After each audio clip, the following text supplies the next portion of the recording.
நம்முடைய தாய் தந்தை ஆகிய கடவுளாலும் நம் ஆண்டவர் இயேசு கிறிஸ்துவினாலும் நம் அனைவருக்கும் அருளும் அமைதியும் உண்டாயிருப்பதாக. ஆமென். கண்களை மூடி ஆண்டவரை நோக்கி வேண்டிக் கொள்வோம்.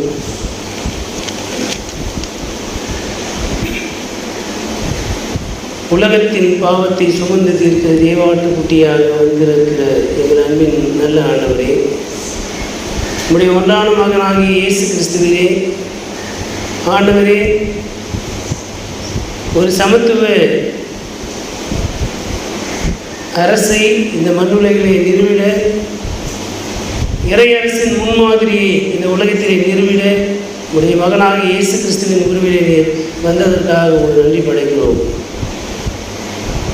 கிறிஸ்துவினுடைய பிறப்பை கொண்டாடின நாங்கள் இந்த சிலுவை தியான நாட்களிலே கிறிஸ்துவினுடைய பிறப்பு, அவருடைய மீட்பு செயலை குறித்து நாங்கள் இணைத்து பார்த்திட மீண்டும் ஒரு வாய்ப்பை தருகிறீர். இப்பொழுது நாங்கள் திருமறையின் வார்த்தைகளை படித்து சிந்திக்கவும், அதன் வழியாக சிலுவை நேரிலே எங்களை நாங்கள் ஒப்புவிக்கவும் எங்களுக்கு கருள் தாரும், பலன் தாரும். நீர் பேசும் நாங்கள் கேட்கிறோம். இயேசுவின் வழியை வேண்டுதல் செய்கிறோம் அன்பின் நல்ல கடவுளே. ஆமென்.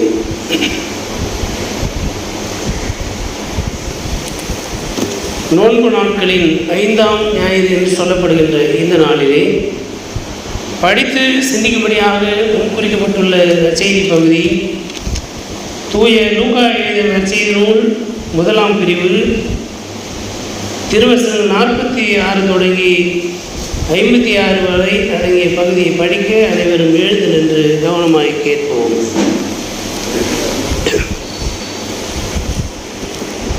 லூக்கா நற்செய்தி நூல் 1ஆம் பிரிவு திருவசனங்கள் 46 தொடங்கி 56 வரை.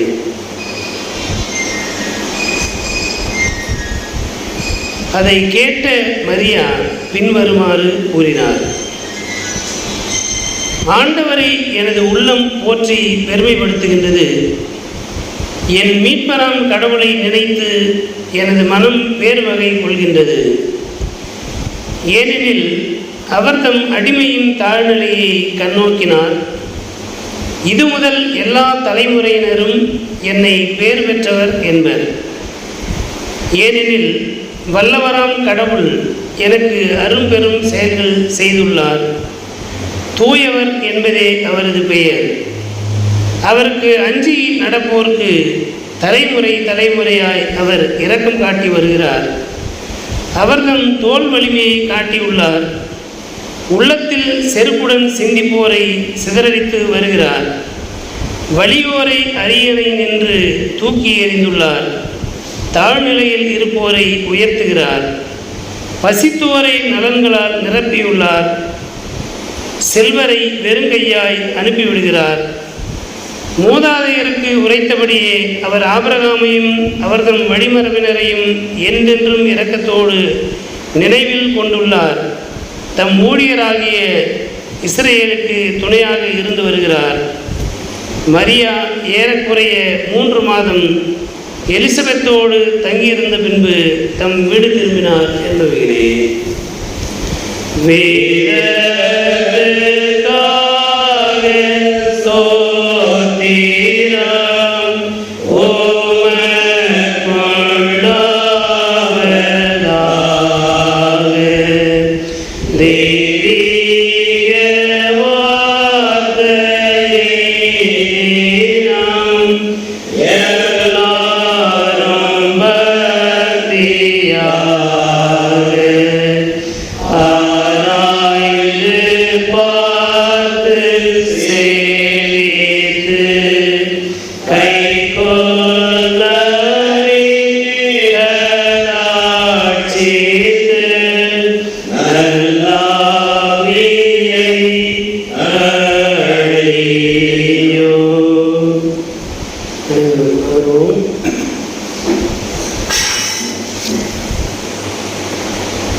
கிறிஸ்துவுக்குள் அன்பான சகோதர சகோதரிகளே, பெரியவர்களே, உங்கள் அனைவரையும் ஆண்டவர் இயேசுவின் திருப்பெயராலே வாழ்த்துகின்றேன்.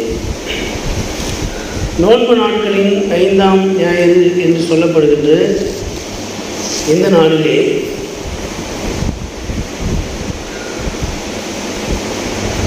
சிலுவை அடையாளம், சிலுவை ஏற்புக்கான தெரிவு செய்தலும் என்பதை கருப்பொருளாக கொண்டு நாளுடைய சிந்தனையை பகிர்ந்து கொள்வோம்.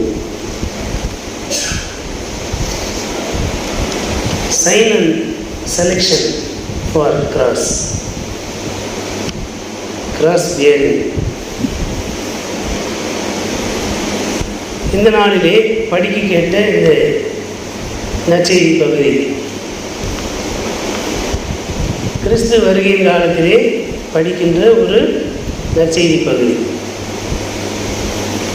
ஏன் இன்னைக்கு இந்த பகுதியை படிக்கிறோம் அப்படின்றதுக்கு உங்களுக்கு தெரிந்த காரணங்களை சொல்லலாம். ஏன் இன்றைக்கி இந்த நோன்பு காலங்களிலே, சிலுவை தியான நாட்களிலே ஏன் இந்த பகுதி இடம்பெறுகிறது, இந்த பகுதி எந்த சூழலில் சொல்லப்பட்டது அப்படின்றது நமக்கு தெரியும் இல்லையா? எந்த சூழலில் சொல்லப்பட்டது?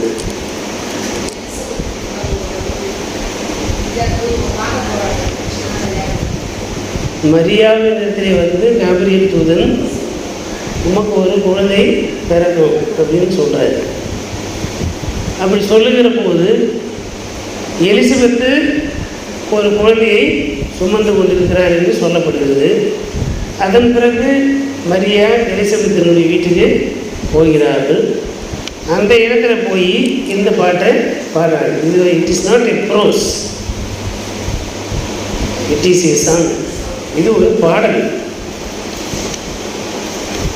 அப்போ அங்கே இந்த பகுதி இடம்பெறுகிறது. ஏன் இந்த உபவாச காலத்தில், இந்த நோன்பு காலத்தில் இந்த பகுதியை சிந்திக்கிறோம்?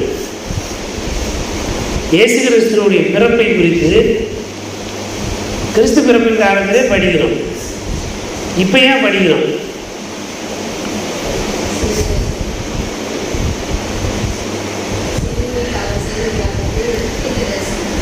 சிலுவையிலே அவர் செய்த தியாகங்களை தீர்க்க தரிசனம் சொல்லியிருக்கிறத குறித்து இந்த காலத்திலே சிந்திக்கிறோம்.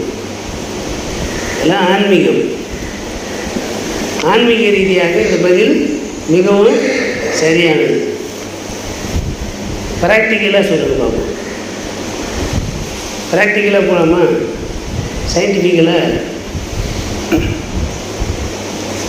ஒரு குழந்தை பிறக்கணும், உங்களுக்கு ஒரு குழந்தை பிறக்கணும் அப்படின்னு ஒருத்தர் நம்மகிட்ட சொல்கிறாங்க அப்படின்னா, அதன் பிறகு அந்த குழந்தை கொஞ்ச நாள் கழித்து பிறந்ததும் ஒரு சின்ன ஒப்பீடு செய்வோம் இல்லையா? என்ன செய்வோம்? இப்போ இன்னும் கூட தெளிவாக சொல்லுவோம். ரொம்ப நாளாக ஒருத்தருக்கு குழந்தை இல்லை, நிறைய ஊழியக்காரங்க வந்து ஜாம் பண்ணிட்டு போயிருக்கிறாங்க, ஆனால் குழந்தை இல்லை. ஆனால் திடீர்னு ஒரு குழந்தை பிறகுது. அந்த குழந்தை உருவாயிடுச்சு அப்படின்றது அம்மாவுக்கு தெரியும். அல்லது ஒருவேளை மறந்துட்டாலும் குழந்தை பிறந்த பிறகு என்ன கேள்வி நம்ம உள்ள கேட்போம்? கடைசியாக நமக்கு யார் ஜெபம் பண்ணுது? ஆன்மீக ரீதியாக அதை யோசிப்போம் இல்லையா? யார் நமக்காக? எத்தனையோ ஊழியக்காரர்கள் வந்திருக்கிறாங்க, ஜெபம் பண்ணியிருக்கிறாங்க, அப்போல்லாம் எனக்கு குழந்தை பிறகுல, ஆனால் இப்போ பிறந்திருக்குது. அப்போ கடைசியாக எந்த ஊழியக்காரர் வந்து போயிருக்காங்க? யோசிக்கணுமா இல்லையா? சரி, சயின்டிஃபிக்கலாக சொல்லணும். கருத்தரிப்பு மையங்களை தேடி குழந்தை பாக்கியத்திற்காக போகிற மக்கள் இன்னைக்கு இருக்கிறாங்க. எத்தனையோ மருத்துவமனைக்கு போயிருப்பாங்க. கடைசியாக ஒரு மருத்துவமனைக்கு போயிருப்போம், அதன் பிறகு குழந்தை உற்பத்தி ஆகிருக்கு. அப்போ அந்த குழந்தை எப்படி பிறந்தது அப்படின்னா என்ன பண்ணுவான்? இந்த மருத்துவமனைக்கு இந்த டாக்டர்கிட்ட போனால் இவங்க தான் செக் பண்ணாங்க, அதன் பிறகு குழந்தை பிறந்துச்சுன்னு அந்த ஹாஸ்பிட்டலுக்கு அவங்க விளம்பரம் செய்கிறாங்களோ இல்லை நம்ம என்ன பண்ணியிருப்போம்? விளம்பரம் பண்ணியிருப்போம். ஆனால் எத்தனை டாக்டர்கிட்ட போனாங்களோ அத்தனை டாக்டரும் ட்ரீட்மெண்ட் பண்ணியிருப்பாங்க. ஒவ்வொருத்தரும் ஏதோ ஒரு ட்ரீட்மெண்ட்டை பண்ணியிருப்பாங்க. எல்லாம் சேர்ந்ததனுடைய தொகுப்பாக தான் அந்த குழந்தை பிறந்திருக்கும். ஒருத்தர் கர்ப்பவாய் சரியில்லைன்னு சொல்லியிருப்பாங்க, இல்லை கர்ப்பப்பையில் ஏதோ ஒரு கட்டி இருக்குன்னு சொல்லியிருப்பாங்க, அந்த கட்டியை சீர் பண்ணியிருப்பாங்க. ஏதோ ஒரு ட்ரீட்மெண்ட் செய்து அந்த குழந்தை பிறப்புக்கு அவங்களும் காரணமாக இருந்திருப்பாங்க. அதெல்லாம் என்ன பண்ணிடுவோம், மறந்துடுவோம். கடைசியாக யார்கிட்ட எந்த டாக்டர் பார்த்தாங்க அவங்கன்றத அந்த கிரெடிட் அவங்களுக்கு கொடுத்துருவோம். இதெல்லாம் ப்ராக்டிக்கலாக செய்கிற விஷயம். ஒரு குழந்தை பிறப்பதற்கு ஒரு செய்தி சொல்லப்படுகிறது, அந்த குழந்தையும் பிறகுது. அப்போ அந்த செய்தி எப்போ சொல்லப்பட்டிருக்கணும், குறைந்தபட்சம் ஒரு 10 மாதத்துக்கு முன்னால் சொல்லப்பட்டிருக்கணும் இல்லையா? ஒரு குழந்தை தாயின் கருவிலே வளர்வதற்கு 10 மாதம் என்பது நம்ம சொல்கிற 30 நாட்கள் 31 நாட்கள் கிடையாது. நம்ம செல்ஃபோன் கம்பெனிக்காரன் வச்சுக்கிறான் பாருங்க, நம்ம புத்திசாலி பாருங்க, அவன் 28 நாள் தான் அவனுக்கு ஒரு மாதம். ஏன்னா 28 நாளாக கணக்கு பண்ணிகிட்டே வந்தால் வருஷத்தில் இன்னொரு முறை ரீசார்ஜ் பண்ணிக்கலாம். இப்போ இதெல்லாம் நாடாளுமன்றத்தில் விவாதமாக இருக்குது. ஏன்னா அவன் பிஸ்னஸ் பண்ணுறதுக்கு அந்த 28 நாளை கணக்கு பண்ணுறான். அவனுடைய கணக்கு எங்கே இருக்குதுன்னு பார்த்தோம்னா இந்த சயின்ஸில் தான் இருக்குது. ஒரு மாதவிடாய் பருவம் என்பது 28 நாள்.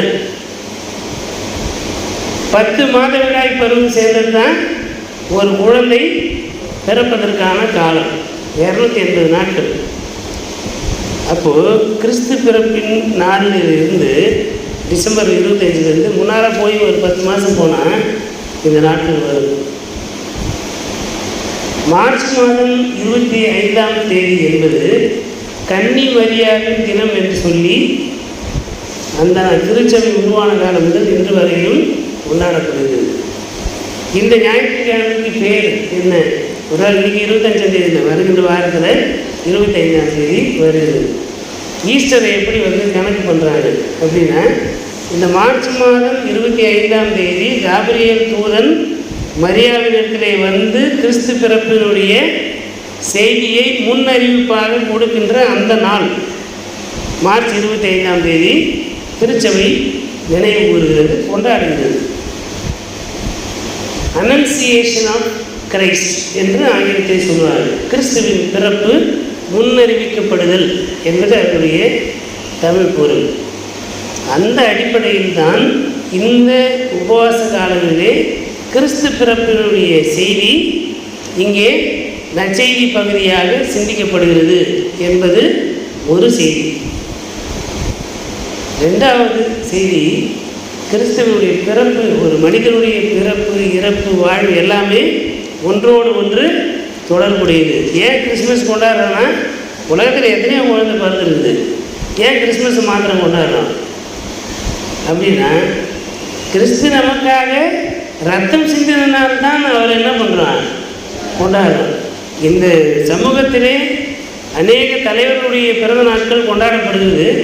ஏனென்றால் அவர்கள் வாழ்ந்த வாழ்வு, அந்த ஒப்படைப்புள்ள வாழ்வுக்காக தான் அவர்களுடைய பிறந்தநாள் கொண்டாடப்படுகிறது. அது ஒரு கம்யூனிட்டிக்காக இருக்கலாம், இல்லை முழு சமூகத்திற்காக இருக்கலாம், அவர் அரசியல் தலைவர் என்பதனால் இருக்கலாம், அவராலே வாழ்வு பெற்றவர்களாக இருக்கலாம்.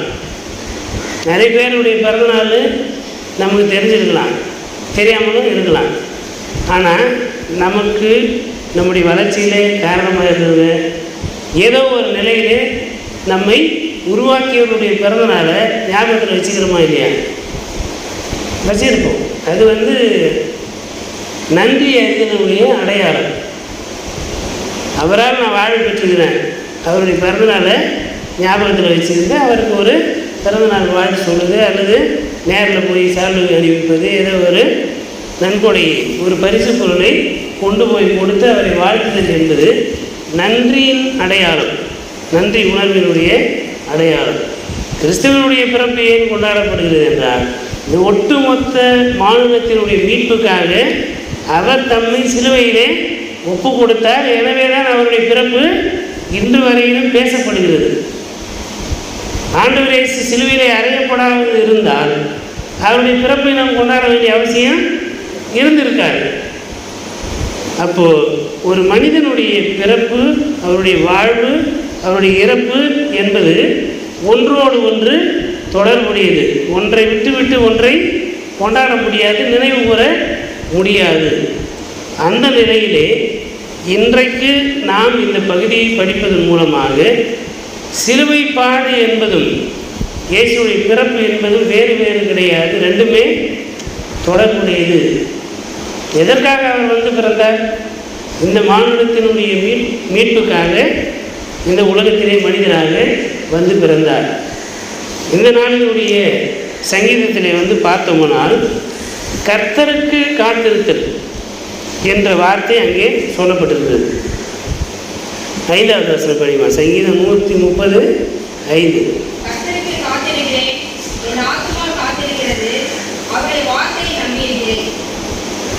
கர்த்தருக்கு காத்திருக்கிறேன், என் ஆத்துமா காத்திருக்கிறது. என் ஆத்துமா காத்திருக்கிறது என்ற வார்த்தை தான் இன்றைக்கு படிக்க கேட்ட இந்த நற்செய்தி பகுதிக்கு தொடர்புடைய வார்த்தை. கீர்த்தனையிலே ஒரு பாடல் இருக்கிறது. அடுத்த பாட்டு அதுதான். 266வது கீர்த்தனையிலே ஆத்துமா கர்த்தரை துதிக்கின்றதே, எந்த நாவையும் அவரை தொழுகின்றது, பணிகின்றது என்று சொல்லி மரியாதையுடைய பாடல்தான் பாடலாக கீர்த்தனையாக எழுதப்பட்டிருக்கிறது. அப்போ என் ஆத்துமா கர்த்தருக்காக காத்திருக்கிறது. அவர் என்ன சொன்னாலும் அதை செய்வார். கிறிஸ்து சிலுவையில் அறையப்படுவதற்கு முன்பே ஒருவர் சிலுவையில் அறையப்பட்டார். த இன்விசிபிள் கிராஸ். யாரு? மரியாதை. ஏன்னா இயேசு கிறிஸ்து தம்முடைய கர்ப்பத்திலே பிறப்பார் என்று சொல்லுகின்ற போது அங்கேயே மரியாதைக்கான சிலுவை ஆயத்தமாகிவிட்டது. அந்த நாள் முதல் கொண்டே இயேசு கிறிஸ்துவை மாத்திரல்ல, இயேசு கிறிஸ்துவை சிலுவையாகவே சுமக்கின்றார் மரியா. அப்போ இயேசு காட்சிப்படுத்தப்பட்ட இந்த சிலுவையை சுமப்பதற்கு முன்பாக அவர் என்ன விதமான சிலுவையை சுமக்கப் போகிறார் என்பதை மரியா சிலுவையாகவே சுமக்கின்றார். காட்சிப்படுத்தப்படாத சிலுவையை சுமந்தவர் மரியா. ஒவ்வொரு தாயும் அப்படிப்பட்டவன் தான். அதை சொல்லாமல் விட்டுருக்குனாக்கா அது மீனிங்லெஸ் ஆகிடும். ஒவ்வொரு குழந்தையும் இந்த உலகத்திலே பிறக்கிற போது என் பிள்ளை இந்த சமுதாயத்தில் மற்றவர்களுக்கு பயனுள்ள ஒரு வாழ்வு வாழ வேண்டும் என்ற எண்ணம் ஒவ்வொரு தாய்க்குமே இருக்கும். அப்படி நினைக்கின்ற ஒவ்வொரு தாயுமே சிலுவையை சுமக்கிறார். ஏன்னா அதுக்கேற்ற முறையில் என் பிள்ளையை வளர்க்க முடியுமா என்ற கேள்வியோடவே அந்த குழந்தையை சுமந்து கொண்டு இந்த குழந்தையை பெற்றெடுக்கின்ற இந்த நிகழ்வு நடந்து கொண்டே இருக்கிறது. ஒவ்வொரு தாயும் மரியாதை போல ஒரு காட்சிப்படுத்தப்படாத சிலுவையை சுமக்கின்ற அனுபவம் உடையவராக இருக்கிறார் என்கின்ற செய்தியை நாம் மனதில் வைத்துக் கொள்வதற்கு அழைக்கப்படுகிறோம். இங்கே இருக்கின்ற இந்த பாடலுக்குள்ளே சிலுவை இருக்கிறது. இயேசு கிறிஸ்துவின் மீட்பு செயல் என்பது அங்கே இருக்கிறது. அப்போ யாரெல்லாம் ஆண்டவருக்காக காத்திருக்கிறார்களோ ஆண்டவர் அவர்களை எடுத்து பயன்படுத்துகிறார் என்பது ஒரு தீர்க்க தரிசனம். அந்த தீர்க்க தரிசனத்தினுடைய நிறைவேறுதலாக மரியாதையுடைய வாழ்வு அமைந்திருக்கிறது. அந்த தீர்க்க தரிசனத்தினுடைய விளைவாக ஆண்டவர் இயேசுடைய பாடு மரணம் அமைந்திருக்கிறது. இந்த நாளுடைய இந்த பழைய ஏற்பாட்டு பகுதி ஏசாயா 7ஆம் அதிகாரம் படிக்க கேட்ட இந்த பகுதிக்குள்ளே பார்த்தோம்னால் அது ஏசாயாவுக்கு சொல்லப்பட்ட செய்தி. நாம் அதை மனதில் வச்சுக்கிறோம். இஸ்ரேல் யூதேயா நாடு அடிமைப்பட்டு கிடந்த அந்த காலங்களிலே 3 விதமான காலம் வரலாறு, யூத வரலாறு என்றாலே 3 விதமாக அதை படிக்கணும். ஒன்று ப்ரீ எக்ஸிலிக் பீரியட், சிறையிருப்புக்கு முந்தைய காலம். எக்ஸிலிக் பீரியட், சிறையிருப்பின் காலம், அந்த 70 ஆண்டுகள். போஸ்ட் எக்ஸிலிக் பீரியட், சிறையிருப்புக்கு பிந்தைய காலம் என்ற அடிப்படையில் தான் பழைய ஏற்பாடு எழுதப்பட்டிருக்கும். ஏசாயா நூலில் பார்த்தோம்னால் 1 முதல் 39 வரை அடங்கிய பகுதியில் வந்து ப்ரீ எக்ஸிலிக் பீரியட், சிறைக்கு முந்தைய காலம். 40லிருந்து 66 வரை அடங்கி இருக்கின்ற பகுதி. இந்த 40லிருந்து 55 வரைக்கும் பார்த்தோம்னா அவைகள் வந்து எக்ஸிலிக் பீரியட், சிறைக்கு உள்ளே இருக்கிற போது அந்த நம்பிக்கையற்ற நிலையில் இருக்கிற மக்களுக்கு விடுதலை உண்டு என்கின்ற நம்பிக்கை கொடுக்கின்ற செய்தியாக அந்த பகுதி அமைந்திருக்கும். 56 முதல் 66 வரையிலும் சிறையிருப்புக்கு பிந்தின காலத்தினுடைய நற்செய்தியாக இருக்கும். இந்த 3 பகுதிகளும் ஒரே ஏசாயாவால் எழுதப்பட்டது கிடையாது. வரலாற்று ஏசாயா என்பவர் 1லிருந்து 39 வரை எழுதப்பட்டிருந்த அந்த காலத்திலே வாழ்ந்தவர். ஆனால் 2ஆம் பகுதி 3ஆம் பகுதி டியூட்ரோ ஏசாயா என்று சொல்லி சொல்லப்படும். ஏசாயா இறைவாக்கிற்கு இணையான சிந்தனை உடைய அல்லது ஏசாயாவின் மூலமாக சொல்லப்பட்டிருக்கின்ற அந்த விடுதலையினுடைய செய்தி சிறையிருப்புக்கு பின்னால் எப்படி இருக்கின்ற அந்த சிந்தனையை உள்வாங்கியவர் அதை எழுதியிருக்கிறார். அப்போ இந்த 2ஆம் ஏசாயா பகுதி வந்து நாம் வேறு ஒரு காலத்திலே வந்து பார்ப்போம். இந்த நாட்டினுடைய பகுதி வந்து 1ஆம் ஏசாயாவிலே இருக்கிறது. இந்த பகுதியிலே 3 குழந்தை பிறப்பை குறித்து அந்த 7ஆம் அதிகாரத்திலே சொல்லப்படுகிறது. முதல்ல ஒரு குமாரனை பெற்றிருப்பார். அந்த குமாரனுக்கு மகேஷ் ஷலால் அஸ்பாஸ் என்று சொல்லி பெயர் வைக்கணும்.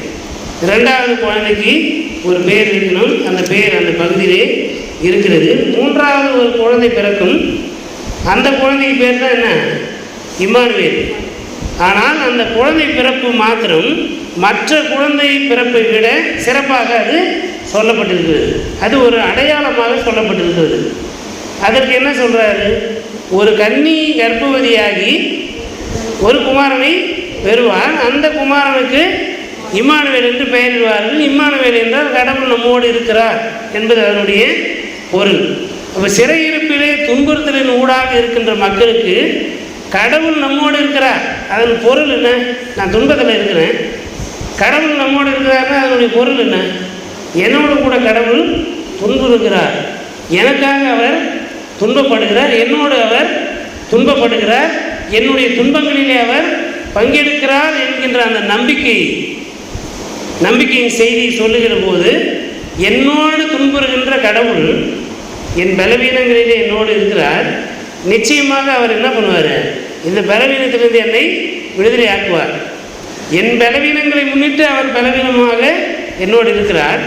ஆனால் அவருடைய பலத்தின் மிகுதியாலே என்னை ஒரு நேரத்தில் அவர் என்ன பண்ணுவார்?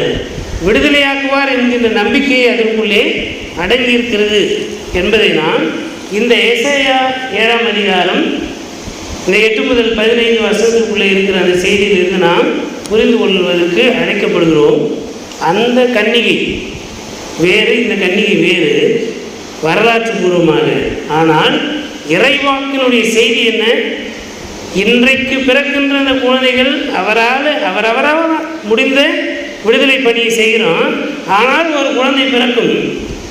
அந்த குழந்தை அவரே ஆசாரியராக இருப்பார், அவரே பலியாகவும் இருப்பார். அப்படிப்பட்ட ஒரு குழந்தை வந்து பிறக்கும்.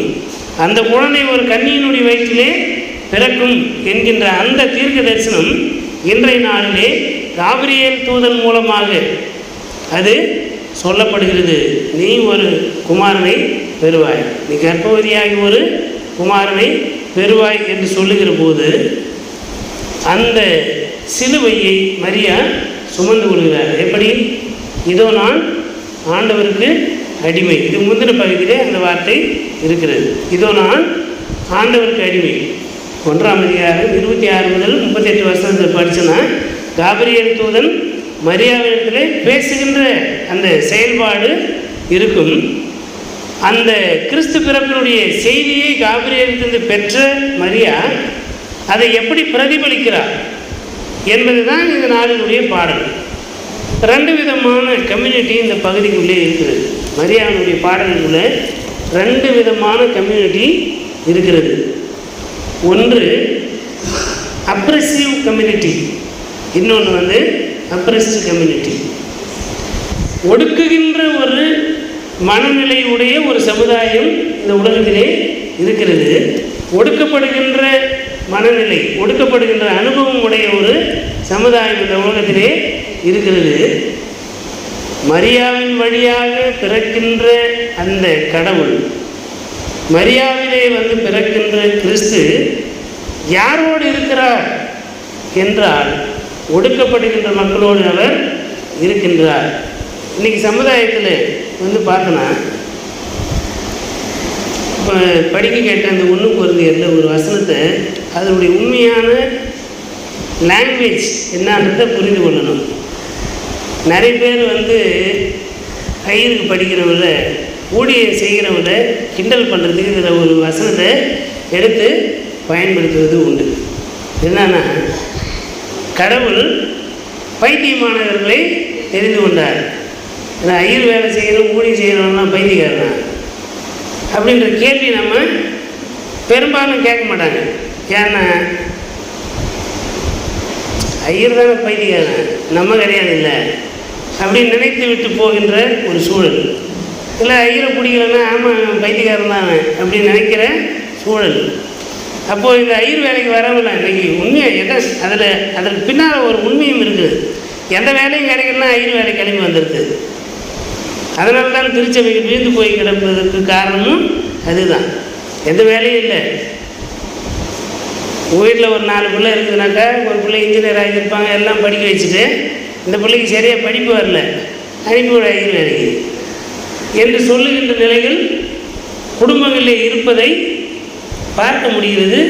அது மக்களாலே புரிந்து கொள்ளப்பட்டும் இருக்கிறது. ஆனால் அந்த வசனத்துடைய சரியான பொருள் என்னன்னா, இந்த உலகம் பைத்தியம் என்று கருதுபவற்றை தான் கடவுள் தெரிந்து கொண்டார். அல்லேலூயா. The one who rejected by this world, இந்த உலகம் யாரை புறக்கணித்திருக்கிறதோ, யாரை வந்து ஒடுக்கி இருக்கிறதோ, யாரை அவமானமாக வந்து சொல்லுகிறதோ, அவர்களை ஆண்டவர் தம்முடைய வேலைக்காக தெரிந்து கொள்ளுகிறார். கழுதையும் கழுதை குட்டியாகிய மரியையும் தெரிந்து கொண்டார். கழுதை குட்டியாக ஒன்றுமே பண்ணல, கூட தான் இருந்துச்சு. ரைட்டுங்களா? அது அடுத்த வாரத்துடைய செய்தி. இப்போ மரியாள் இதுவரை எவரும் ஏறிராத கழுதை நாங்கள் படிக்கிறோம்ல, கணவனை அறியாத ஒரு எதுவுமே தெரியாது, அறியாத வயசு சொல்கிறோம் இல்லையா, எதையுமே அறியாத ஒரு குழந்தை பருவத்திலிருந்து இப்போ தான் கொஞ்சம் முதிர்ச்சி அடைந்து இருக்கிறார். அப்படிப்பட்ட ஒரு பரிசுத்தமும் குற்றமற்றதும் மாசற்றதுமாக இருக்கிற ஒரு கருவறை ஆண்டவர் தெரிந்து கொண்டார். இதுக்கு முன்னால் அவங்க ரிஜெக்ட் பண்ணப்படல. எப்பொழுது வந்து காபிரியல் தூதன் அவர்களை வந்து உன் மூலமாக ஒரு குழந்தை பிறக்குன்னு மரியாதை ஒப்பு கொடுத்து அந்த குழந்தை சுமந்தார்கள், அன்று முதல் அந்த பெண் ரிஜெக்டட்.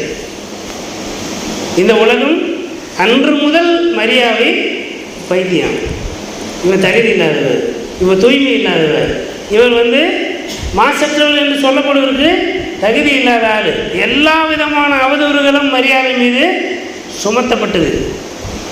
இந்த உலகம் பைத்தியம் என்று கருதுபவற்றை ஆண்டவர் தெரிந்து கொள்கிறார். எது முடியாது, எது நடக்காது இந்த உலகம் சொல்லுதோ அதையெல்லாம் ஆண்டவர் தெரிந்து கொண்டு ஒர்த்லெஸ்ஸாக இருக்கிறதையெல்லாம் ஒர்த்தியாக மாற்றுறது தான் ஆண்டவருடைய வேலை. அப்படிப்பட்ட செயலுக்கு மரியாவை ஆண்டவர் தெரிந்து கொண்டார். அதை மரியாவே ஏற்றுக்கொள்வதற்கு சொல்லப்பட்ட ஒரு சான்று தான். ஒர்த்லெஸ்ஸாக இருந்த எலிசபெத்து இப்போது ஒர்த்தியாக இருக்கிறாங்க, நீ வேணால் போய் பார்த்துட்டு வா. தகுதி இல்லாதவள் என்று இந்த சமூகத்தாலே புறக்கணிக்கப்பட்ட எலிசபெத்தை நான் தகுதிப்படுத்தியிருக்கிறேன், உன்னையும் நான் தகுதிப்படுத்தியிருக்கிறேன். நீ என்னுடைய சொல்லுக்கு கீழ்ப்படிந்து நான் கொடுக்க இந்த அழைப்பை என்ன பண்ணிக்க, ஏற்றுக என்று சொல்லுகிற போது இந்த 2 விதமான சமுதாயம், ஒன்று ஒடுக்குகின்ற சமுதாயம், இன்னொன்று ஒடுக்கப்படுகின்ற சமுதாயம். இதுவரைக்கும் மரியா ஒடுக்குதலின் அனுபவம் இல்லாதவராக இருந்தார். ஆனால் இப்பொழுது முதலாக ஒடுக்குதலின் அனுபவத்திற்கு தம்மை ஒப்புவிக்கிறார். இதோ நான் ஆண்டவருக்கு அடிமை என்று சொல்லுகின்ற போது இந்த உலகத்தினுடைய நிந்தைகள், அவமானங்கள் எல்லாவற்றிற்குமே தம்மை அர்ப்பணித்திருக்கிறார். ஆனால் ஒன்று என்னன்னா, இந்த உலகம் என்னை அவமானமாக பேசுன்றதுக்காக பயப்படல. அதை எப்படி எதிர்கொள்ள வேண்டும் என்பதை அந்த குழந்தை கருவில் இருக்கும்போதே அவங்க என்ன பண்ணிடுறாங்க, ரிஃப்ளெக்ட் பண்ணிடுறாங்க. இந்த உலகத்தை பார்த்து நான் பயந்துருவேன் அப்படின்னு நினச்சிடாதீங்க. எனக்குள்ளே இருக்கிற குழந்தை பரிசுத்தமானது, இந்த உலகத்தின் பாவங்களை சுமந்து தீர்க்கிற தேவாட்டு குட்டி என்றால், அப்படி ஒரு குழந்தையை சுமக்கின்றனா இந்த உலகத்தின் பாறையில் பயனாவலியாக இருக்க முடியாது.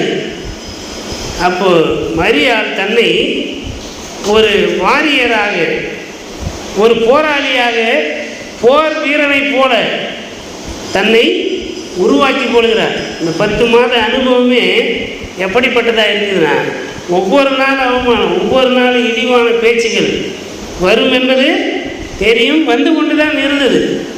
ஏன், இயேசு சிலுவையில் அறையப்படும் வரையிலும் இவன் தகப்பன் தாய் இங்கே இருக்கிறான்னு சொல்கிறது ஒரு கம்யூனிட்டி.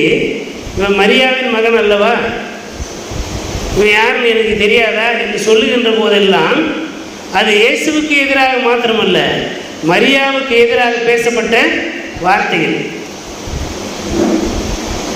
இன்னைக்கு ஒரு பொண்ணு ஒரு கட்சியிலேருந்து மாறி இன்னொரு கட்சிக்கு போயிட்டா அந்த பொண்ணு எவ்வளோ அவதூறான பேச்சுகள் இந்த சமூகம் பேசுகிறது என்பதை சோசியல் மீடியாவில் போய் பார்த்தனா தெரியும். அந்த அனுபவம் இன்றைக்கி மாத்திரம் இல்லை, அன்றைக்கே மரியாவுக்கு இருந்தது. ஒரு குழந்தையை கணவனை அறியாமல் சுமந்தார், கடவுளுடைய அருளால் சுமந்தார் என்று சொல்லப்பட்டாலும் கடவுளே அந்த பெண்ணுக்குள்ளே இருக்கிறார் என்கின்ற அந்த மகிமையை ஏற்றுக்கொள்வதற்கு விரும்பாமல் அவதூறான பேச்சுகளை பேசுகின்ற சமூகமாகத்தான் இந்த சமூகம் இருந்திருக்கிறது. 2000 வருஷத்துக்கு முன்னாலே, 2000 வருஷத்துக்கு முன்னால் உலக தோற்றம் முதலே பெண்களை அவதூறாக பேசுவதை ஒரு பிழைப்புவாதமாகவே இந்த ஆணாதிக்க சமூகம் வைத்திருக்கிறது என்பதை நாம் இங்கே உணர்ந்து கொள்ள முடியும். இந்த சமூகம் உண்மையிலேயே ஒரு தாய் வழி சமூகம், ஆனால் அது தந்தை வழி சமூகமாக மாறியிருக்கிறது என்பதற்கு இங்கே இது சமூகம் தாய் வழி சமூகம் என்பதற்கு ஒரு 3 பேரை நினைவுபடுத்தி சொல்லலாம் நினைக்கிறேன். ஒன்று சாரா. சாரா ஆபிரகாம் அறிந்ததினாலே அல்ல, கடவுள் வாக்களித்தபடினாலே தான் ஈசாக்கு பிறந்தான். அந்த வசனத்தை நான் நம்புகிறேன் இருந்தால் அந்த சமூகம் தாய்வழி சமூகம் என்பதை நாம் மனதில் இறுக்கமாக நாம் அதை நினைவில் கொள்வதற்கு அழைக்கப்படுகிறோம். இன்னொரு பெண்ணும் இருக்கிறார், அண்ணா. பழைய ஏற்பாட்டில் 2 பேர், புதிய ஏற்பாட்டில் 2 பேர் இருக்கிறார். ஒன்று சாரா, அடுத்தது அண்ணா. புதிய ஏற்பாட்டுக்குள்ளே வந்தனா எலிசபெத்தும் மரியாவும். கணவனை அறிந்து அவர்கள் குழந்தை பெற்றார்கள் என்பது இருக்காது.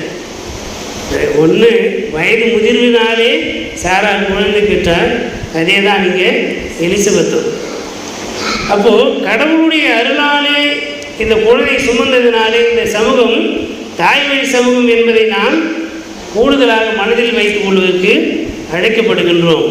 இவைகள் எல்லாமே ஆண்டவர் நமக்கு அருளுகின்ற ஒரு வெளிப்பாடு. இப்போ இந்த உலகம் நம்மளை ரிஜெக்ட் பண்ணிக்கிட்டே இருக்கும். எப்பொழுது இருக்கிற பொலிட்டிக்கல் சுச்சுவேஷனே அதுதான். நம்ம இந்த சமூகம் எல்லாரும் வாழ பெற வேண்டும் என்று சேர்ந்து உழைத்தோம்னா அவர்கள் புறக்கணிக்கப்படுகிறார்கள், சந்தர்ப்பவாதிகள் எல்லாம் வாழ்வு பெறுகிறார்கள். இப்படிப்பட்ட ஒரு சூழலில் தான் இந்த சமூகம் இயங்கிக் கொண்டிருக்கிறது. அப்படி நாம் பார்க்கிற போது நாம் மரியாவினுடைய வாழ்வு என்பது இந்த சமூகம் சொல்லுது இல்லையா, பைத்தியமானவைகள். யாரை பைத்தியக்கார சொல்லுது? படிக்க தெரியாதவன்.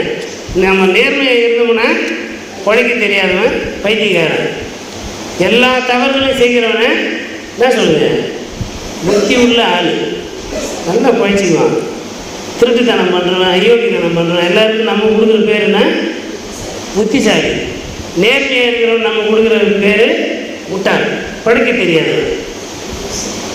ஆனால் இந்த பகுதிக்குள்ளே இருந்து நாம் சரியாக பார்க்கணும்னா, இந்த உலகம் யாரையெல்லாம் பைத்தியம் என்று சொல்லுகிறதோ அவர்களின் சார்பிலே தான் ஆண்டவர் இருக்கிறார்.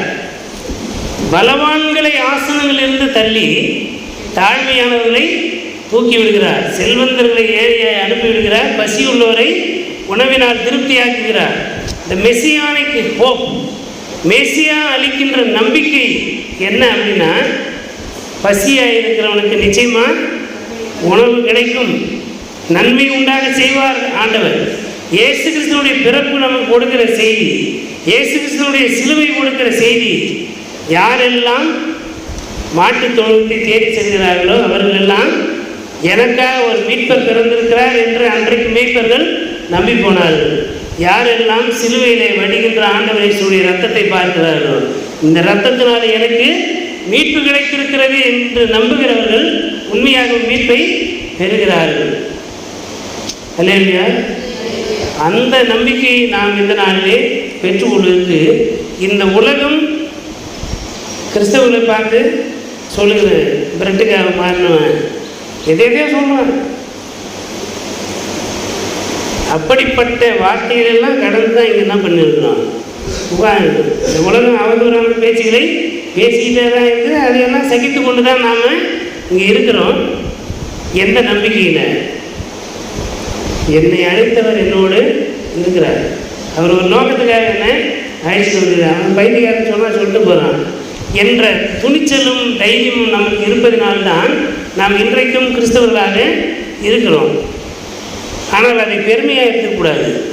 அதில் நாம் குறைப்பட்டவர்களாகவும் இருக்கிறோம் என்பதை மனதில் வைத்து மரியாவுக்குள்ளே இருந்த அந்த ஒப்படைப்பு நமக்கு இருக்க வேண்டும். அதைவிட என்னன்னா, மரியா எப்படி சிலுவை சுமப்பதற்கான இயேசுவை முன்னறிந்து சுமந்தாரோ, என் பிள்ளைக்கு என் கருவில் ஒரு குழந்தை வளருது, டாக்டர்கிட்ட போய் பார்த்தா இது ஆட்டு வீக்காக இருக்குது, இல்லை நுரையீரல் வீக்காக இருக்குதுன்னு சொன்னால் எல்லாரும் என்ன சொல்லுவாங்க, இந்த குழந்தைய ஆயிடுச்சுன்னு சொல்லுவாங்க. ஆனால் அந்த அம்மா மட்டும் சொல்லவே மாட்டாங்க. அது மூளை இல்லாமல் இருந்தால் கூட பரவாயில்ல, எனக்கு ஒரு குழந்தை பிறந்ததா இருந்துட்டு போட்டு நான் காலப்பிறகு அந்த குழந்தைக்காக என்ன பண்ணிக்குவேன், வாழ்ந்துக்குவேன். என் வயிற்றில் பிறக்கிற குழந்தையை பற்றி எனக்கு சொல்லுகிற செய்தி, இயேசுநாதர் பிறந்த பிறகு ஒரு செய்தி சொல்கிறாங்கல்ல. சிமியோன் என்ன சொல்கிறாரு, இந்த குழந்தை பலருடைய வீழ்ச்சிக்கும் முயற்சிக்கும் காரணமாக இருக்கும், ஒரு பட்டயம் உன்னை ஊடுருவி போகும்.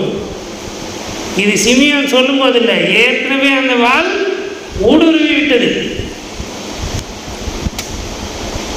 மரியாவுக்கு அது ஏற்கனவே ஊடுருவின ஒரு வாளாகத்தான் இருக்கிறது. இப்படி துன்பங்களை அனுபவிப்பதற்காக ஒரு குழந்தை நம்ம பெற்றே இருக்கணும் அப்படின்னு அந்த அம்மா நினச்சிருந்தா என்ன பண்ணிடலாம். ஐயோ வேணாம், ஒருவேளை அடுத்ததாக வேறு குழந்தைக்கு கடவுள் வேறு ஒரு வாக்குத்தத்தத்தை கொடுப்பார். இந்த குழந்தை உனக்கு நல்ல பெரிய பெரிய மாளிகைகளை கட்டித்தரும், இந்த குழந்தை பிறந்த பிறகு நீ ரொம்ப செல்வாக்காக இருப்ப அப்படிலாம் சொன்னால் என்ன பண்ணுவான், பொத்தி குங்குமம் கொடுத்த கூட நம்ம என்ன பண்ணுவோம், வளர்ப்போம். எனக்கு பிறகு போகிற குழந்தை எனக்கு பிரயோஜனமே இருக்காது. யாருக்கா பிரயோஜனமாக இருக்குன்னா அப்படி ஒரு குழந்தைய வேணும்னு நினைக்கக்கூடிய சூழல்களும் கற்பிக்கப்படும். ஆனால் மரியாதையெல்லாம் இந்த ஒரு வாள் ஊடுருவி போகும் என்று தெரிந்திருந்தும் மரியா அந்த குழந்தையை கர்ப்பத்தில் சுமந்து அதை ஆளாக்கி இருக்கிறார். அந்த ஒப்படைப்பு நமக்கு இருக்கணும். எப்படி இருக்கணும்னா, நீங்கள் கிறிஸ்துவை உண்மையாக சுமப்பதினால் உங்களை ஒரு வாள் ஊடுருவி போகும். உண்மையான கிறிஸ்தவர் நாம இல்லை. என்னை இதுவரைக்கும் எந்த வாளும் ஊடுருவி வரல அப்படின்னா நான் உண்மையான கிறிஸ்தவன் கிடையாது.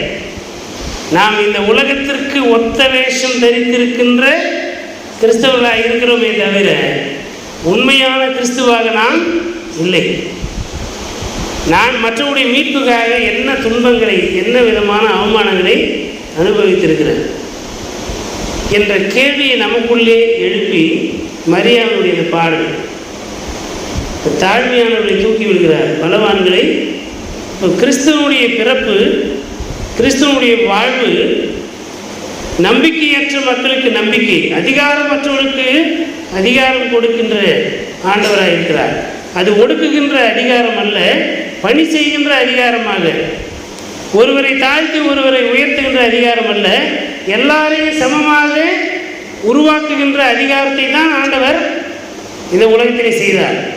கிறிஸ்து இயேசுவின் மூலமாக அருளப்படுகின்ற வாழ்வு என்பது பலவான்களை தள்ளி தாழ்மையானவர்களை தூக்கி விடுகிறார் என்றது, அவனை தள்ளிட்டு எனக்கு அந்த சிம்மாசனத்தை கொடுப்பார் என்பது அல்ல பொருள்.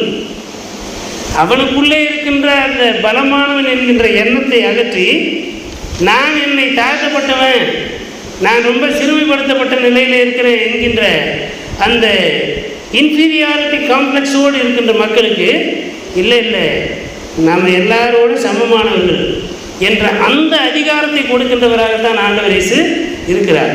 அப்போ பலவான்களை ஆசிர்வதித்து தள்ளி தாழ்மையானவர்களை தூக்கி விடுகிறார் என்றால், ஒடுக்குகின்ற எண்ணம் உடையவர்களாக இருக்கின்றவர்களிடத்திலிருந்து அந்த ஒடுக்குகின்ற எண்ணத்தை ஆண்டவர் அகற்றுவார். அதை அகற்றவே முடியாத போது, ஆண்டவரால் முடியாத எதுவும் இல்லை, ஆனால் அந்த ஒடுக்குகின்ற எண்ணத்திலிருந்து நான் மாறவே மாட்டேன்னு நினைக்கின்ற போது ஆண்டவர் அவர் என்ன பண்ணுவார்? அகற்றி விடுவார். தாழ்மையானவர்களை தூக்கி விடுகின்ற ஆண்டவராக இருக்கிறார். பசி உள்ளவருக்கு உணவளிக்கின்ற ஆண்டவர். செல்வம் இருந்தால்தான் உணவு கொடுக்க முடியும். ஆனால் நான் செல்வந்தன் என்ற அடையாளத்தை வைத்துக்கொண்டு வர்க்க பேதம் பாராட்டி ஒருவரை எனக்கு அடிமையாக நடத்துகின்ற அந்த மனநிலை இருக்குல்ல, அந்த மனநிலை இருக்கக்கூடாது. பசி உள்ளவர்களுக்கு உணவளிக்கின்றவர்களாக நாம் மாற வேண்டும் என்பதுதான் அங்கே இருக்கிற செய்தி. ஆகவே செல்வந்தர்களை வெறுங்கையாகவும் பசி உள்ளவரை உணவினால் நிறைக்கின்றவராகவும் என்று சொல்லுகிற போது, செல்வம் மிகுதியானவர்களாக இருக்கிறேன் என்று பெருமை பாராட்டுகின்றவர்களாக நாம் இருக்கக்கூடாது. உணவளிக்கின்ற மக்களாக நாம் இருக்க வேண்டும் என்பதை கிறிஸ்து இயேசுடைய வாழ்வு நமக்கு கற்பித்திருக்கிறது என்பதை ஆண்டவர் இயேசுடைய அந்த 5 அப்பம் கொண்டு போஷிக்கின்ற நிகழ்வு, 7 அப்பங்களையும் கொண்டு போஷிக்கின்ற நிகழ்வு மூலமாக கற்றுக்கொள்வது. அப்பமே இல்லாமல் அங்கே போஷிக்க முடியாது என்பது ஆண்டவருக்கு தெரியும். அது கானானில் என்ன பண்ணுறாரு? வானத்து மன்னா காடையை அனுப்புகிறார் என்பது கடவுளை அனுப்புவார். ஆனால் மனுஷனாகி நமக்கு கொடுக்கின்ற அழைப்பு என்பது என்ன அப்படின்னா, ஒன்றுமில்லாத நிலையிலே இருக்கின்றவர்களுக்காக என்னிடத்தில் இருக்கிறவர்களை நான் இழப்பதற்கு துணிக்கிற போது அங்கே ஒரு சமத்துவம் உண்டாகிறது. அப்படிப்பட்ட ஒரு சமூகத்தை உருவாக்குவராக ஆண்டவர் இயேசு இந்த உலகத்திலே இருப்பார் என்பதை மரியா பாடலாகியே பாடியிருக்கிறார். எனக்கு அன்பானவர்களே, இந்த வார்த்தைகளை படிக்கிற போது கடவுள் நம்மை ஒரு அடையாளமாக வைத்திருக்கிறார். மரியாளுக்கு எது அடையாளம்? ஒரு கன்னி, அந்த கன்னியின் மூலமாக ஒரு குழந்தை, அந்த குழந்தை இந்த உலகத்திற்கு மீட்பு. அப்படின்னா அந்த கன்னி யாராக இருக்கிறாரு? மீட்பின் அடையாளமாக இருக்கிறார். அப்போ கடவுள் மீட்பு அளிப்பார். கன்னி பெண்ணால் குழந்தை பிறக்க முடியாது, பிரசவிக்க முடியாது என்பது இந்த உலகத்தின் பார்வை. ஆனால் மரியாவை இந்த உலகத்திற்கு அடையாளமாக வைக்கிறார். நம்பிக்கையே இல்லை, அங்கே வாய்ப்பே கிடையாது என்று சொல்லுகிறவர்களுக்கு கடவுள் நினைத்தால் அங்கே நடக்கும். கடவுளாலே கூடாத காரியம் ஒன்றுமில்லை, கடவுளால் எல்லாமே கூடும். அந்த வசனம் இருக்கு இல்லையா, தேவனால் கூடாத காரியம் ஒன்றுமில்லைன்னு சொல்கிறோம் இல்லையா, அதில் அடிஷ்னலாக இருக்கிற செய்தி தானே. கடவுளால் கூடாத காரியம் ஒன்றுமில்லை. கடவுள் நம்மோடு இருந்தால் கூடாத காரியம் ஒன்றுமில்லை. நாம் கடவுளோடு இருந்தால் நம்மாலேயும் அப்படிப்பட்ட செயலை செய்ய முடியும். அல்லேலூயா. அதை தான் ஆண்டவர் சொல்லுவார், எனக்கு சீடனாக இருக்கிறவன் என்னை விட பெரிய காரியங்களை செய்வான். அந்த ஹோப் ஆண்டவராலே கொடுக்கப்பட்டிருந்தாலும் நமக்கு அதுக்கான முயற்சி இல்லை. அந்த அளவுக்கு நம்முடைய விசுவாசத்தை நம்ம என்ன பண்ணியிருக்கிற வளர்த்து கொள்ளாத ஒரு குறைபாடு நம்மிடத்திலே இருக்கிறது. அந்த குறைபாட்டை அகற்றுவதற்கு நாம் இந்த உலகத்திற்கு ஒத்த வேஷம் தரிக்கிறவர்களாக இராமல், இந்த உலகம் நம்மை நிந்திக்கும் அப்படின்றதுனால ஒரு சர்டன் லெவலில் நம்முடைய விசுவாசத்தை என்ன பண்ணிடுறோம்? நிறுத்திடுறோம். இதுக்கு மேலே நம்ம அடுத்த எல்லைக்கு போனோம்னா இந்த உலகம் நம்மளை அவமானமாக பேசும், கொலை செய்ய துணியும் என்ற எண்ணம் வருகிற போது நம்முடைய விசுவாசத்தை அந்த இடத்த என்ன பண்ணிடுறான்? லிமிட் பண்ணி உண்மையான கிறிஸ்துவை பிரதிபலிப்பதற்கான ஒரு சூழலை உருவாக்காத நிலைக்குள்ளாக நாம் நின்று போகிறோம். ஆனால் நாம் செய்ய வேண்டியது, ஒரு வாள் உன்னை ஊடுருவி போகும் என்று சொல்லியும் அந்த குழந்தை பொறுப்போடு மரியாள் வளர்த்திருக்கிறார், அந்த குழந்தை சுமந்தார். அப்படி இருக்கும்போது நாம் கிறிஸ்துவை சுமக்கிறோமா? நம்மளை ஒரு வாள் ஊடுருவி போகும் அப்படின்னு சொன்னால் கிறிஸ்துவை சுமப்பதற்கு தயாராக இருக்கிறோமா என்ற கேள்வி நமக்குள்ளாக எழுப்பி, மரியாளின் மனநிலை, இதோ நான் ஆண்டவருக்கு அடிமை என்று சொல்லுகின்ற அந்த மனநிலையை இந்த நாளிலே வளர்த்து கொண்டு நம்மை நாம் ஒப்புக் கொடுப்போம். நம்மை அடையாளமாகவும் நாம் அடையாளமாக இருப்பதற்கான அழைப்பையும் ஆண்டவர் நமக்கு கொடுத்திருக்கிறார். நம்மை தெரிவு செய்திருக்கிறார், ஒரு நோக்கத்திற்காக ஆண்டவர் தெரிவு செய்திருக்கிறார். அந்த நோக்கத்தை நிறைவேற்றுவதற்கு என்னிடத்தில் போதுமான பலன் இல்லாத போது நான் கடவுளுடைய அருளையும் ஆசீர்வாதத்தையும் ஆவியானுடைய அருட்கொடைகளையும் பெற்றுக்கொள்ளுக்கு என்னை நான் ஒப்புவிக்க இந்த நாளிலே அழைக்கப்படுகிறேன். மரியாள் அதை செய்தார். இது என்னால் முடியாது, இது எப்படி சாத்தியம்னு எனக்கு தெரியல, ஆனாலும் ஆண்டவர் எனக்கு அழைப்பு கொடுக்கிறதுனால இதோ நான் ஆண்டவருக்கு அடிமை என்று சொல்லுகின்ற மரியாதை போல நம்முடைய பலவீனங்களை முன்னிட்டு நாம் முடியாது என்று தயங்கி நிற்கிறவர்களாக அல்ல, நாம் பலவீனங்களோடே கூட இந்த பலவீனம் என்னை விட்டு நீங்க வேண்டும், கடவுளுடைய நோக்கத்தை நான் நிறைவேற்றுவதாக இருக்க வேண்டும், அதற்கு என்னை நான் ஒப்புவிக்கிறேன் என்று ஆண்டவர்களை ஒப்புக் கொடுப்போம். நம்மை பலப்படுத்தி இந்த உலகம் சாத்தியமற்றது என்று சொல்லுகின்றவை எல்லாம் நம் மூலமாக சாத்தியப்படுவதற்கு ஆண்டவரால் முடியும் என்ற நம்பிக்கையோடு நம்மை நாம் ஒப்புக் கொடுப்போம். தொடர்ந்து ஆண்டவர் நம்மை இம்மட்டும் காத்தவர், இம்மட்டும் வழிநடத்தினவர், இம்மட்டும் பலப்படுத்தினவர், இனியும் அவர் நம்மை பலப்படுத்தி வழிநடத்துவார். இதுவரை நடத்தினவர் இதைவிட மேலானவற்றை செய்வதற்கான ஆற்றலை கொடுத்து நடத்துவார் என்ற துணிவோடும் நம்பிக்கையோடு ஆண்டவரத்தில் ஒப்புக் கொடுப்போம். நிச்சயமாகவே அதை அவர் செய்து முடிப்பார். மரியாளுக்கு அதை செய்தவர் நம்முளிருந்து நம்மை குறித்த அவருடைய நோக்கத்தை நிறைவேற்றுவார்.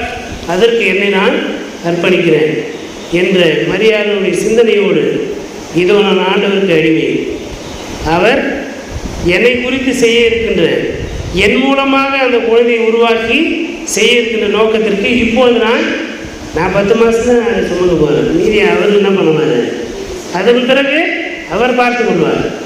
இப்போ எனக்கு கொடுக்கப்பட்ட காலம், எனக்கு கொடுக்கப்பட்ட வாய்ப்பு, எனக்கு கொடுக்கப்பட்டிருந்த அழைப்பை செய்து நிறைவேற்றுவதற்கு என்னை நான் ஒப்புவிக்கிறேன் ஆண்டவரே என்ற அந்த ஒற்றை வரி ஜெப விண்ணப்பத்தோடு நம்மை நாம் ஆண்டவருக்கு ஒப்புக் கொடுப்போம்.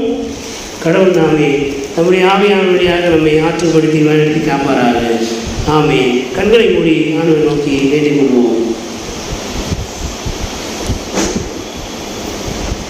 சகல ஆசீர்வாதங்களுக்கும் ஊற்றாக இருக்கிற எங்கள் அன்பின் நல்ல ஆண்டவரே, இந்த அருமையான வாரத்தை முதல் நாளுக்காக நன்றி செலுத்துகிறோம்.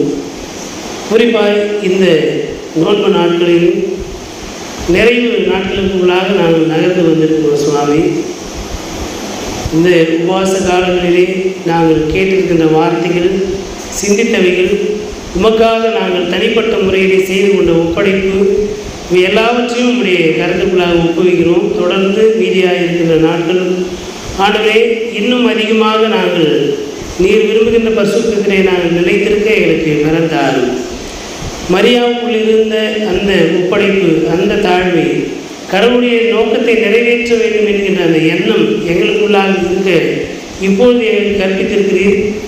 அதை நிறைவேற்றுவதில் எங்களுக்கு இருக்கின்ற பலவீனங்களை ஆண்டவர் உம்முடைய ஆவியான வழியாக குறைகளை எல்லாம் கிறிஸ்தியேசுக்குள்ளாக நிறைவாக்கி சிலுவை சுமக்கின்ற இந்த பயணத்திலே நாங்கள் பின்வாங்கி போகாதபடிக்கு, தளர்ந்து போகாதபடிக்கு முழு பலத்தோடு நாங்கள் இதை முற்றிலுமாய் சுமந்து ஆண்டவரை இந்த உலகத்தின் மீட்புக்காக கிறிஸ்து இயேசுவின் அரசை கட்டி எழுப்புவதற்காக எங்களை முழுவதுமாக கரத்தின் கருவியாய் பயன்படுத்த நாங்கள் ஒப்புவிக்கிறோம். ஆண்டவரே நீர் எங்களை ஆண்டு கொள்ளும், பயணத்தில் பலப்படுத்தும், காத்துக்கொள்ளும். இந்த வழிபாட்டில் பங்கேற்கின்ற ஒவ்வொருவரையும் தனித்தனியாக பேர்களாய் குடும்பங்களாக ஆஸ்வதிக்கிறார்கள். எல்லா துதிகர மகிமையாகவும் உங்களுக்கே ஏறெடுக்கிறோம். எங்கள் ஆண்டு மீட்பரமாக இயேசு கிறிஸ்துவின் வழியாய் வேண்டுதல் செய்கிறோம். அன்பு நிறைந்த நல்ல கடவுளே, ஆமென். பரலோகத்திற்கு பிதாவே, இப்படி நாமும் பரிசுத்தப்படுவதாக, இப்படி ராட்சியம் வருவதாக, இப்படி சித்தம் பரமத்திலே செய்யப்படுவது போல பூமியிலே செய்யப்படுவதாக. அன்றென்று வேண்டிய ஆகாரத்தின்றி எங்களுக்கு தாரும். எங்கள் விரோதமாய் குற்ற செயல்களை நாம் மன்னிக்கிறது போல எங்கள் பாவச்சங்களை எனக்கு மன்னியும். எரிசோதனை உட்பட நாம் தீமையை நேரிடும். ராட்சியமும் வல்லமை மகிமையும் என்றென்றைக்கு முடிவிலே. ஆமென். அனைத்து ஆற்று நிறைந்த நம்முடைய தாயும் தந்தையுமாகிய கடவுளுடைய அன்பும் நம்முடைய ஆண்டவர் மீட்பருமாகிய இயேசு கிறிஸ்துவுடைய அருளும் அமைதியும் தூய ஆவியானுடைய வல்லமையுள்ள பாதுகாப்பு பராமரிப்பும் மாறாத நித்திய உடன்படிக்கை ஒரு ஐக்கியமும் எடுக்கிறோம். இன்றும் என்றும் எல்லா காலம் நம் அனைவரும் நீடித்து நிலைத்திருந்து நடத்தி காப்பனவாக. ஆமென்.